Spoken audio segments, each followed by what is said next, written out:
Have you ever seen Uranus? You probably haven't. About 1.8 billion miles/2.9 billion kilometers distant, the blue-green disk of Uranus is best seen using a pair of binoculars or a small telescope. Uranus is so far away and faint that you almost certainly won't see it with your own eyes. It's also generally very hard to find in the night sky, a tiny blue-green dot amongst the stars. That all changes very briefly this week when Uranus becomes visible alongside a waning hunter's moon.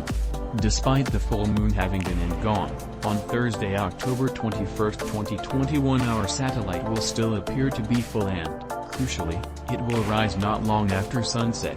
It will also be really useful as a guide to finding the seventh planet. All you need to do is look east, just north of east, to be precise, to see the waning hunter's moonrise. You can get the exact time of that event in your town by checking this moonrise and moonset calculator. Uranus will be directly above it.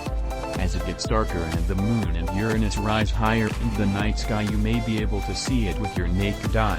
However, the wise planet gazer will have a pair of binoculars or a small telescope handy for this one despite its apparent ease. After all, the moon is still going to be pretty bright, so the glare might make things difficult. Not that you need to be in a rush. You can try to find Uranus anytime tonight, though by tomorrow night the moon will have moved away. Uranus is now in the constellation of Cetus, and since it takes 84 years to orbit the Sun, it doesn't move quickly. Uranus claims a lot of firsts in the solar system.